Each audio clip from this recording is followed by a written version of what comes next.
ఈసారి మీ పార్టీని farm house లో ప్లాన్ చేయాలనుకుంటే వెంటనే డోసే యాప్ ని డౌన్లోడ్ చేసుకుని బుక్ చేసుకోండి. నమస్తే రమగారు. నమస్తే జయ. రమగారు, మనం 16 రాత్రులు సిరీస్ చేస్తా ఉన్నాం కదా, ఇక 7వ రోజులో ఉన్నాం మనం. మరి ఈ రోజు పరిస్థితి ఏంటి? ఏంటో మరి కొత్త కథ. సరే, దీనిది రాజుగారు ఇద్దరు వచ్చారు. 7 వరకు వచ్చేసరికి టెన్షన్ వచ్చేస్తుంది రమగారు. ఆయనకి టెన్షన్ గానే ఉంది, మనకి ఇంకా అలా అనిపిస్తోంది. మీకు తెలుసు కాబట్టి మీరు నిబ్బరంగా ఉన్నారు. మొదటి చదివేటప్పుడు నాకు తెలియదు కదా. ఓకే, సరే, 7వ రోజు ఆవిడ చాలా డల్గా కూర్చుంది, కానీ రెడీగా ఉంది. రాజు వస్తాడని చూస్తోంది ఆవిడ. సరే, కొంచెం విచారంగా ఉందన్నమాట. ఆవిడకి కూడా రోజులు గడిచిపోతాయని ఆవిడకి టెన్షన్ పుట్టినట్టుంది పాప. రాజు మీద వ్యామోహంతో కొంచెం బికమహం వేసుకుని ఉంది. సరే, వెళ్ళారు. కథ చెప్తున్నాడు. ఏం కథ చెప్పాడంటే, పూర్వం అట ఒక ఊళ్ళో ఒక వ్యాపారస్తుడు ఉండేవాడు. చాలా కురూపి అతను, మనిషి బాగుండేవాడు కాదు. అయితే కొంతకాలం వరకు వివాహం కాల.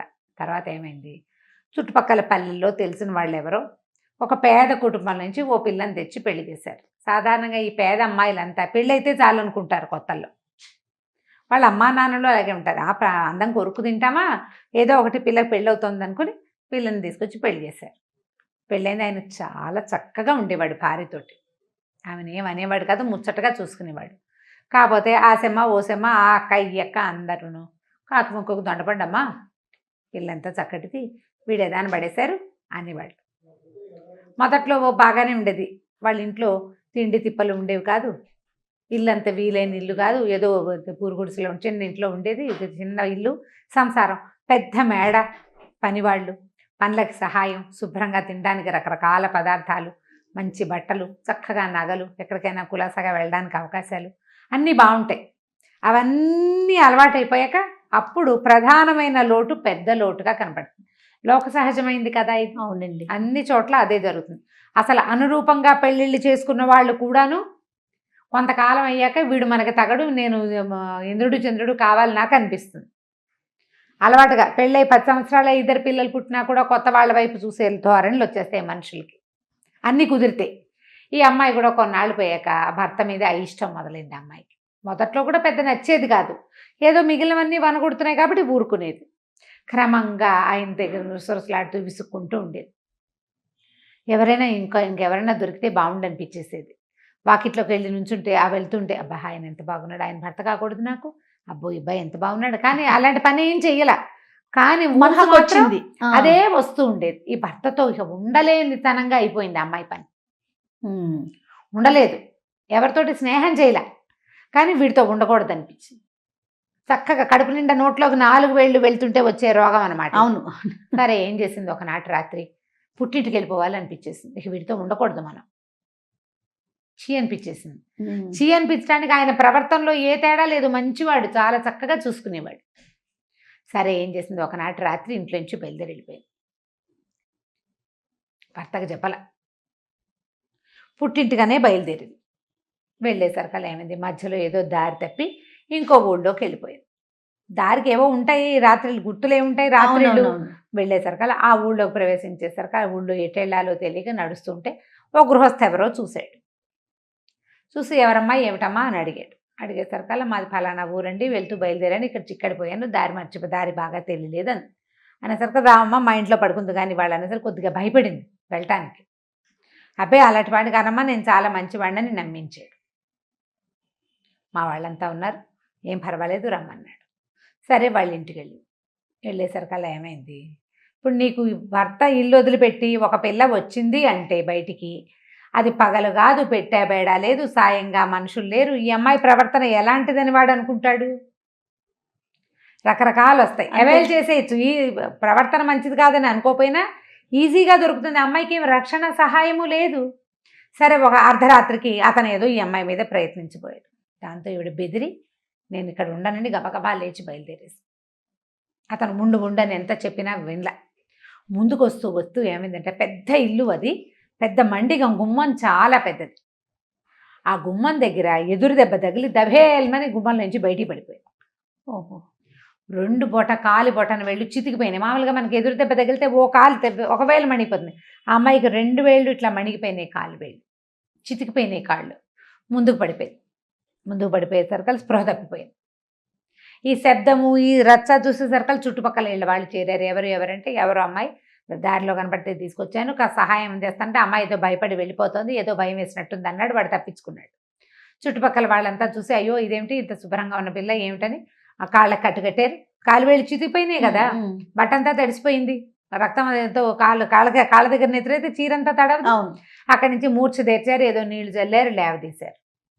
ఎవరమ్మా ఏమిటమ్మా ఎక్కడికమ్మా అని అడిగారు. ఫలానా మాది ఊరు, మా నాన్నగారు అమ్మగారు అక్కడ ఉంటారు, బయలుదేరాను, నేను దారి తప్పాను చెప్పింది. వీడేదో చేయబోయాడని మాత్రం చెప్పాలి.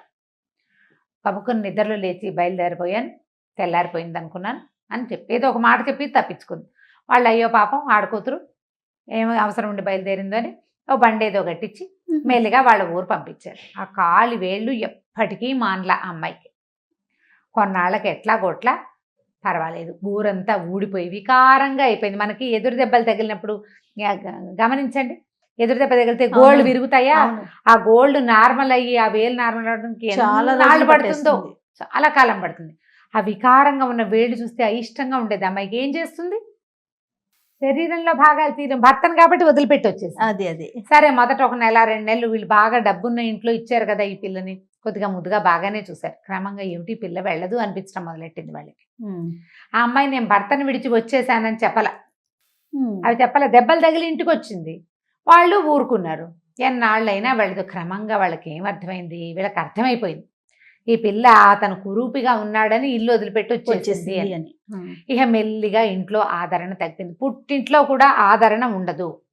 పెళ్ళి అయితే కనుక పెళ్ళయి నువ్వు అక్కడి నుంచి చుట్టపు చూపుగా 4 రోజులు వస్తే ముద్దుగా ముచ్చటగా చూసుకుంటారు.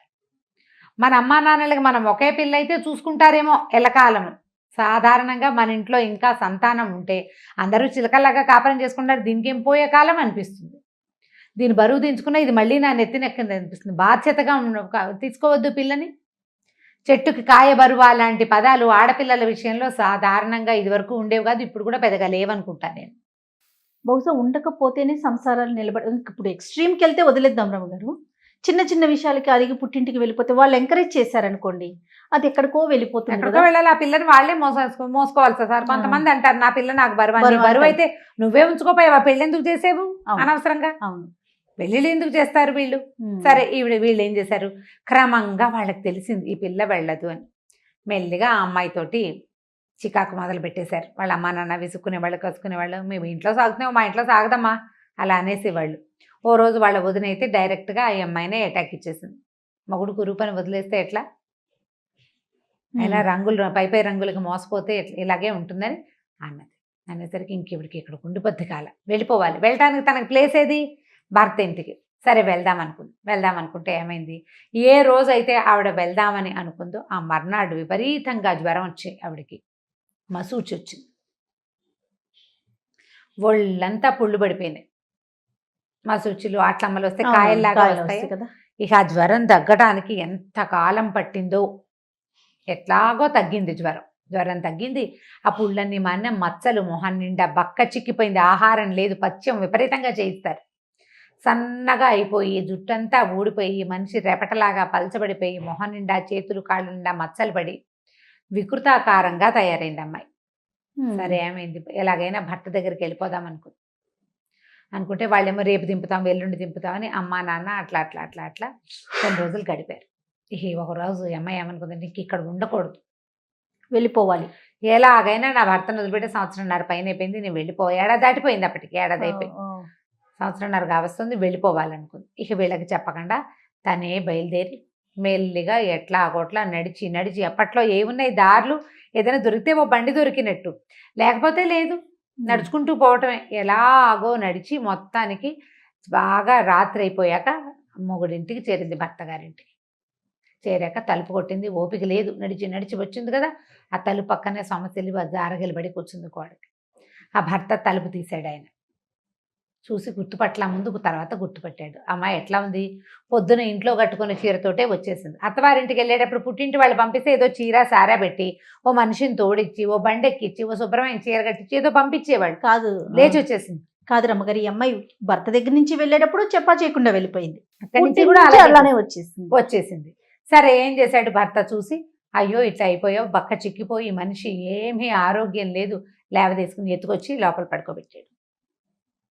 అక్కడి నుంచి పాత చీరంతా పొద్దు నుంచి నడుస్తూనే ఉంది, ఆహారం దుమ్ము లేదు, కొట్టుకోదు? సొమ్మసి వెళ్ళిపోయింది, బట్టలన్నీ దుమ్ము కొట్టుకుపోయినాయి. సరే అక్కడి నుంచి అయ్యో ఇట్లా అయిపోయావు, ఇట్లా అయ్యావా, అదేవా ఇదయ్యావా అన్నాడు. మంచినీళ్ళు తెచ్చాడు. సరే అక్కడి నుంచి ఏం చేశాడు, మెల్లిగా ఆవిడని పడుకోబెట్టి ఆవిడ భర్త కేసి చూస్తుందన్నమాట. దీన్ని కాస్త రిలాక్స్డ్గా పడుకోబెట్టాడు.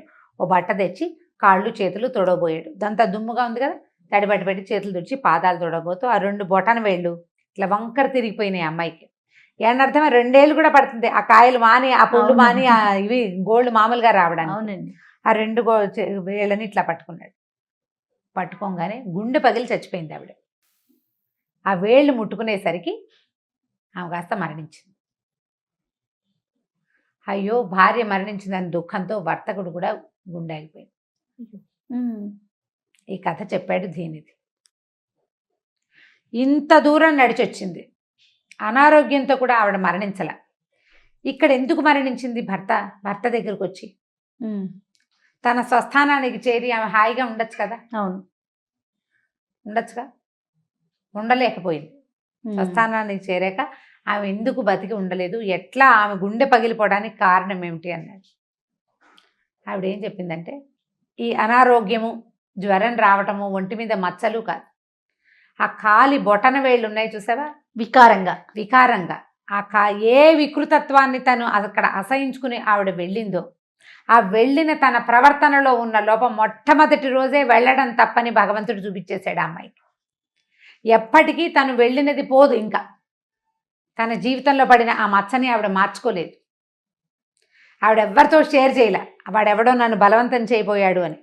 కానీ తను భర్త రక్షణ లేకుండా చేసుకోవటం వల్ల ఈ పరిస్థితి వచ్చింది. ఇప్పుడు ఎప్పటి కాళ్ళు వైపు చూసుకుంటే తను చేసిన పొరపాటు కదా, అది భర్త ఆ వేళ్ళు పట్టుకునేసరికి ఆవిడకి అట్లా కలుక్కుమందనమాట, గుండె పగిలిపోయింది. ఇది నేను ఎప్పటికీ మార్చలేను దీన్ని అని తెలియగానే ఆమె మరణించింది. అతనికి వివాహం కాకుండా ఉండి ఈ అమ్మాయి పెళ్లి చేసుకున్న అమ్మాయి ఇంట్లో తిరిగిన పిల్ల మీద ప్రేమ పెట్టుకుని ఉన్నాడు. అతను ఆ భార్య మరణించిందని అతను మరణించాడు అంతే అని లేచి వెళ్ళిపోతూ రాజు వైపు విచారంగా చూసిందిట, దిగులుగా చూసింది. ఇంత పంచప్రాణాలు మెల్లిగా ఈయన మీదకి వచ్చేస్తోంది ఆవిడ మనసు. నేనేమవుతానో అనుకున్నట్టుగా పెట్టుకుంది ఫేసు, విచారంగా పెట్టుకుని లేచి వెళ్ళిపోయింది. ఆ స్టోరీని తను కనెక్ట్ చేసుకుంటుంది, కనెక్ట్ అయిపోతుంది ఆవిడ కథకి. వెళ్ళిపోయేసరికి రాజుగారు ఉసూర్మియాలాగా కూర్చున్నాడు, గూళ్ళు వెళ్లాడేసేసాడు. దీనిది లేవయ్యా రాజా వెళ్దామన్నాడు. ఏమి లేవటం రా, 7వ రోజు అయిపోయిందిరా. ఆమెంతా విచారంగా చూస్తుంది, నువ్వు ఓడిపోతావన్నట్టు చూస్తుంది నాకేసి. నిన్నటి తళుక్కు అంతకుముందు చమక్కు లేదు, ఇవాళ తళుక్కు చమక్కులు పోయినాయి, వాళ్ళ డల్గా చూస్తోంది అనేసరికల్లా దీనిది అన్నాడు, సమయం వేచి ఉందాం, చివరి దాకా మనకు టైం ఉంది, చివరి ఓటు దాకా మనం తప్పించుకోకూడదు, మనం కాదనకూడదు, ఇంకా సమయం ఉంది కదా, లేచెళ్దాం పదాన్ని రాజుని ఇంచుమించుగా లేవ తీసుకుని వెళ్ళాడు. మరి ఏం చేస్తాడు, వాడి తెలివంతా వాడుతున్నాడమ్మా. అలాంటిది చెప్పినా ఆవిడ ఏమో అంటలేదు. ఆవిడ వెంటనే ఆవిడ బ్రెయిన్ అంటే ఎంత షార్ప్గా కథ విని దాంట్లో ఉన్న మూలాలు పట్టేస్తోంది ఆవిడ. అంత తెలివిగలది, మహా తెలివి. ఆవిడ రాజుకేసి కళ్ళు పెడుతోంది కానీ కథ వినేస్తుంది. బ్రెయిన్ షార్ప్గా ఉంది ఆవిడకి. సర్పం దానికి అన్ని పక్కలా ఉంటాయి చెవులు, ఇటు చెవి ఉంటుంది అటు చెవి ఉంటుంది, ఏ పక్కదైనా తలకాయ ఎడు తిప్పి చూస్తుంది.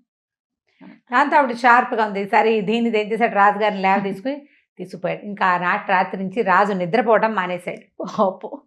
7వ నాటి రాత్రి నుంచి 16 రోజుల వరకు నిద్రపోలేదుట ఆయన రాత్రిళ్ళు.